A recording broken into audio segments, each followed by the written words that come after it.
Bonjour à tous, je m'appelle Victoria Elisabeth, j'ai 32 ans et aujourd'hui je viens vous parler de mon parcours professionnel et de ma transition vers l'entrepreneuriat. J'ai commencé de manière très classique en passant des diplômes. Donc j'ai eu 2 licences, l'une en sciences politiques, l'une en lettres modernes, et puis 2 masters, l'un en management et stratégie d'entreprise option développement durable et l'autre en français langue étrangère que j'ai conclu par un mémoire sur l'influence des discours politiques en contexte bilingue français-créole sur les intentions de vote. Par la suite, j'ai eu différentes expériences d'animation de projet dans la protection de la biodiversité végétale, dans la prévention et le tri des déchets, dans l'utilisation rationnelle de l'énergie et de la ressource en eau dans les maisons. J'ai capitalisé plus d'une quinzaine d'années d'expérience associative et puis j'ai animé des formations auprès de différents publics, des femmes immigrées, des enfants, des étudiants, des jeunes entrepreneurs, des managers. Donc j'ai pu côtoyer vraiment une diversité de structures, qu'elles soient publiques ou privées. Et j'ai posé un premier constat qui a été ma première motivation pour la suite, c'est que souvent les égos pressurisaient les prises de décision, ne favorisaient pas les postures contributives et nuisaient plus globalement au projet d'entreprise. Donc ma première conclusion a été que ma place n'était pas à l'intérieur de l'entreprise, mais plutôt à côté de l'entreprise. Donc dans un premier temps, je me suis positionnée comme consultante formatrice. Et puis aujourd'hui, je suis ce que j'appelle une entrepreneuse polymorphe, c'est-à-dire que je cumule plusieurs casquettes. D'abord, je suis l'heureuse dirigeante de l'agence Plusvoyance.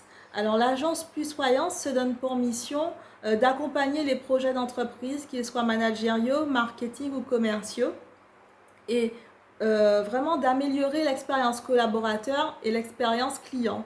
Donc on s'inscrit vraiment dans une démarche d'intelligence collective, que vous ayez un séminaire manager ou collaborateur à organiser, des workshops thématiques, un living lab ou encore des forums ouverts, nous sommes à vos côtés. Dernièrement, nous avons organisé, enfin j'étais l'heureuse ambassadrice de l'OECS dans le cadre d'un événement qui s'appelait le Sustainable Development Movement. Donc nous avons organisé enfin, 6 virtual events sur la thématique de demain qui ont rassemblé plus de 30 contributeurs. Donc l'entreprise de demain, l'école de demain, le consommateur de demain, le citoyen de demain, la Caraïbe ou encore la ville de demain.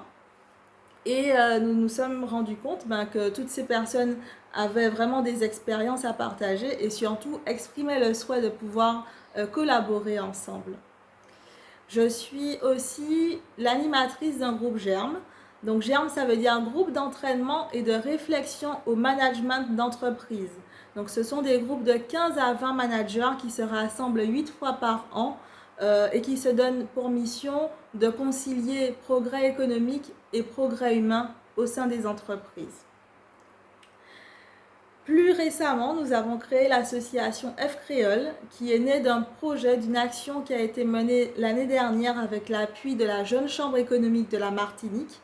Et donc c'était un concours d'éloquence en créole et en français qui a rassemblé plus de 30 candidats, plus de 30 coachs et jurys et plus d'une cinquantaine de partenaires. Donc un événement extrêmement fédérateur qui nous a donné envie de poursuivre et d'amplifier nos actions sur le sujet. Donc mon quotidien en tant que jeune entrepreneur polymorphe est jalonné de petits plaisirs, de grandes fiertés et de gros challenges que je relève avec plaisir et que je vis pleinement. Et si j'avais des conseils à donner à des femmes qui souhaiteraient se lancer et qui auraient cette petite lumière qui clignoterait au fond de leur cœur, ça serait déjà de se départir de leurs certitudes qui oppressent la créativité et l'esprit d'entreprendre. Nous n'avons pas été formatées à être des entrepreneuses, mais plutôt nous avons été conditionnées à être de bonnes salariées et de bonnes consommatrices. Donc il faut dépasser tout cela et remettre en question un certain nombre de dogmes. Et puis, dernier conseil, cultivez votre capacité d'émerveillement de ces tout petits riens qui jalonnent notre quotidien. Je crois que c'est tout pour aujourd'hui. Je vous remercie de m'avoir écouté.